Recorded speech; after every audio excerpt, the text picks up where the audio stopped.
says she knew your greatest fear is endangering your family. But you must let go of that fear. Embrace who you truly are. I know who I am. Do you? You are unbalanced. You must master your unique nature, Alleria. If you cannot, then Azeroth is already doomed.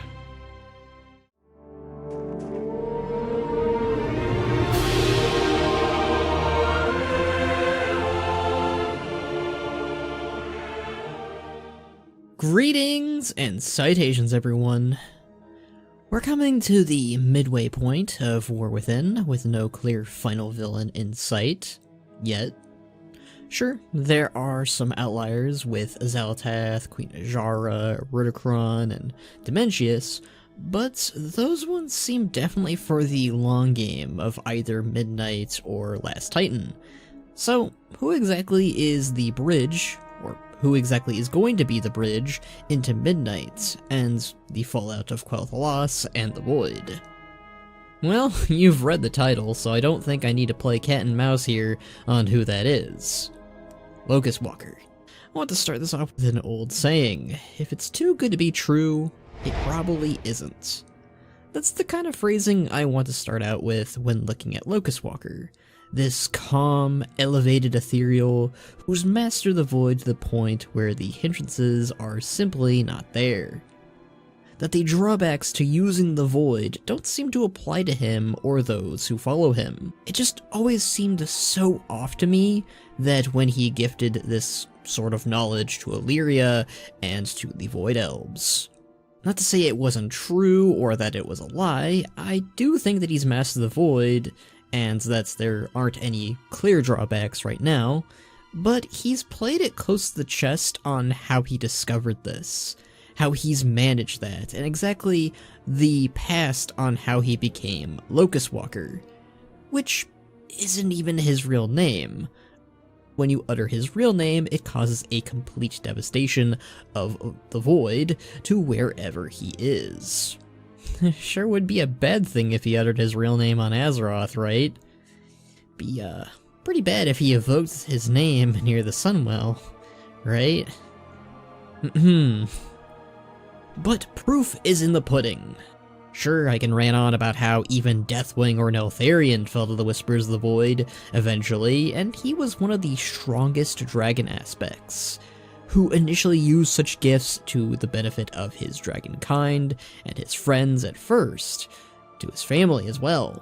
Eventually, Neltharion did fall to the Void and its Whispers, even though he was grand, even though he was given these Titan blessings, he too fell, and he became an instrument of the Void. And I can compare that to this Locus-Walker fellow, who doesn't seem that grand by comparison. But what about this evidence that I have that Locus-Walker isn't to be trusted? And I'll be blunt, it's not a lot, but that hasn't stopped me before, and that's what's fun about these speculations and theories. They might be wrong, and they might be right. So, we're gonna go ahead and have fun with it, and we're going to throw it out there on what's kind of giving me these overall feelings of misgiving towards Locus-Walker. For starters, Locus-Walker allowed Lothraxion to live. Lothraxion, as a reminder, was a dreadlord who would seemingly have a unique destiny. That destiny would be to become a Lightforged Nathrezim, or Lightforged Dreadlord, who would then be quested to bring Turalyon and Illyria to Zera in the Twisting Nether, in the Zenidar, in the spaceship that would eventually go to Argus and become the Army of the Light, causing that chain reaction of the story that we know today with both of them. Obviously, there is going to be some pushback on Destiny, and the good of having Illyria and Turalyon in the Twisting Nether that it did have for the Army of the Light on Argus and much later. I won't press too much into that, but it should be noted on just how long Locus-Walker was able to gleam into the future, it seems. But more notably, if Locus-Walker had a good grasp on the future of what Lothraxion would be and become, he would also then know the truth about Dreadlords. that they only serve one true master, Denathrius. Lothraxian's own loyalties to Denathrius have yet to be unveiled, but I can't help but shake the feeling that he will eventually betray us for his true master, and it's something Locus-Walker not only is counting on, but will somehow benefit from. At least, that's my own guessing. Or maybe he's already benefited from having Lothraxian bring Illyria to him, because he was the one who knew about Locus-Walker, and he's the one who informed Illyria to go hunt him down, to go talk to him, and, you know, I don't think he encouraged her per se, but he was the one to bridge that relationship. Next, we have the case of Illyria. Illyria is his prized student. I don't know if it's his only student, but she is his prized student. A successful one, seemingly, that he had pushed down this path. And while it's presented more that Illyria needed Locus-Walker more than the fact that he needed her, I find it strange on how much he was so focused on making her succeed. It always seemed like there was some ulterior motives to him pushing her down this path. And on the slip of it, Xal'atath also seemed very enamored by Illyria's dark transformation when she transformed on Argus, whom is also present to witness this when she was trapped inside the dagger back during the events of Legion, even outright saying that she was theirs now. Not so subtly, you also had the same Shadow Guard that would one day work under Xal'atath, drawn by the same Naru that Illyria would consume not long after their own arrival. Coincidence? I think not. And throughout their encounters in Khazad-dûr, it's very apparent that Xal'atath really wants her to join them, and it almost seems like she wants them on her side more willingly, like she has to take the step herself. She can't force it like the old gods did with Deathwing, which was a long, long time that they kind of initialized that, rather than just outright forcing her to change. She doesn't kill her, wound her, or so on, even though she has every right to, especially after damaging the Dark Heart. Illyria seems vital to Xal'atath's own scheme somehow. And I think there's an underlying truth to both Locus-Walker and Xal'atath's plans here. They needed Illyria to walk the road and embrace the void. To what benefits to both of them gain from this has yet to be seen, but I do have some ideas I'm going to elaborate on shortly. One could argue that the creation of the Rendori or Void Elves led to more and more embracing the void, and being intrigued or entranced by it, leading to the very person and body that Xal'atath would one day inhabit, the current body that she is hosting right now. Maybe a stretch there, but it's something to think on. And the host that Xal'atath currently is in, while a dead body and is relatively a nobody of note, if Xal'atath took over Illyria's body, who'd already consumed a fallen Naru and all sorts of other void monstrosities, and is also a windrunner of renowned ranger skill, that would also present quite the problem for us. Now, does Xal'atath need a host? It seems like it. Whatever the old gods did to her seems to have made it so that she can't just morph back into whatever she was prior in her imprisonment inside the dagger. She needs a physical form, it seems. But more notably, we already know a connection that Illyria has that Xal'atath might want besides being a powerful host, and that's her connection to the Sunwell. We know that the Sunwell will be a source of power or a portal for Xal'atath to stream the void through in midnight. And we also know that Illyria was able to make a brief connection with the Sunwell. While it was accidental, it did cause the Sunwell to unleash void horrors very briefly. This connection would also have her become banished, and form the Rendori shortly after, who also held a connection to the Ethereal, who attempted to pour through with his forces. So I think we have a clear idea on why Xal'atath wants Illyria. But what about Locus-Walker? Where does he fit into all of this now? Well, he's the one who pushed her down this path the hardest, as I said earlier, and in many ways I've been struggling to figure out where any of this has really benefited for Illyria. Yes, she has knowledge on how the Void and has tremendous power, but it seems like ever since she's taken it on, it's become less of a boon and more of a hindrance. She has all these voices in her head now, trying to corrupt her and trying to twist her into their pawn. As if the whole weight of the Void wants to turn her rather than helping her. It's been quite the opposite. And in this great hour of dark bleakness, Locus-Walker's suggestion is to let go of her past when Xal'atath is throwing all of these things at her past at her, and trying to twist the knife, so to speak. See what I did there? And Locus-Walker suggests to push her family and past away, and move past these fears that she has. Granted, this is some sound advice at the time, but I also feel like it's the very thing that will come to bite Illyria. Her response to this has been to distance herself from Eretor and others, and even her husband Turalyon. Both Xal'atath and Locus-Walker are both aware of what would drive Illyria to insanity, and by definition to become a true pawn of the Void, as we see in an alternate reality within the Nya'lotha that N'Zoth was spinning not so long ago. And that is losing either Turalyon or Eretor, her family. And by pushing them away, especially Eretor, and trying to have him be distanced from her, it will ultimately play into the hands of Xal'atath. We know where she's striking next. We know that Xal'atath will be striking at Silvermoon, and where is Eretor right now? He's in Silvermoon City. And that will definitely cause Illyria to break.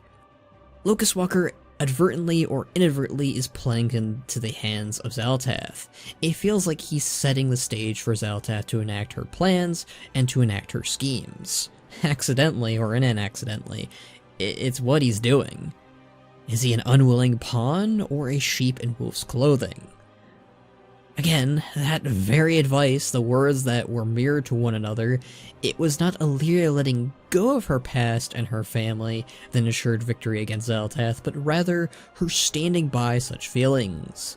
She knew what she was, and that is what got her to win and to strike back against Xal'atath. Embrace who you truly are. I know who I am. Come, Illyria. Embrace who you truly are.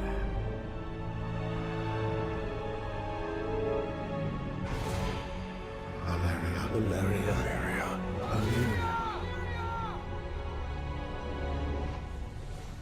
I know who I am. But he's helpful in the way that he's the one to warn everybody about the Radiant Song that happened on Koresh, that his people ignored at the time. And therefore, we should listen to that, right? Of course, I think that Locus-Walker in some way is helping us, that he is an ally, but for his own reasons. And maybe it's a bit of a stretch here, but once more, it was important for Locus-Walker to push her to hunt down Xal'atath, to stop her, and she wanted us to track her down and go to Khazalgar. It was vital for her own plans to consume Beledar. So, by pushing us to go hunt down Xal'atath, and by extension Illyria to hunt down her, it fell into the plans of Xal'atath, which is what I said before, that Locus-Walker is inadvertently helping Xal'atath, whether it's intentional or it's unintentional. And this may be a twist for a lifetime, but I think Locus-Walker and Xal'atath are indeed allies. Just not in what we're expecting. They're not friends, and on some level they are still foes. They're really only allies, quote-unquote, because they both want Dimensius out of the picture, the Void Lord that consumed Koresh, that is the boss of Xal'atath right now. Dimensius, to them both, just wants to eat world souls, it seems. It doesn't seem like he wants to become some kind of Void Titan or, use Azeroth to the benefit of a host body or anything like that. It seems like all Dimensius wants to do is eat and consume. He doesn't seem to have any grand schemes like Xal'atath does. And Xal'atath, I think, clearly wants more. I think she wants to be more than second fiddle to the Void Lord that she's working for. And I think she wants to get rid of that title that she currently has as the Harbinger of the Void.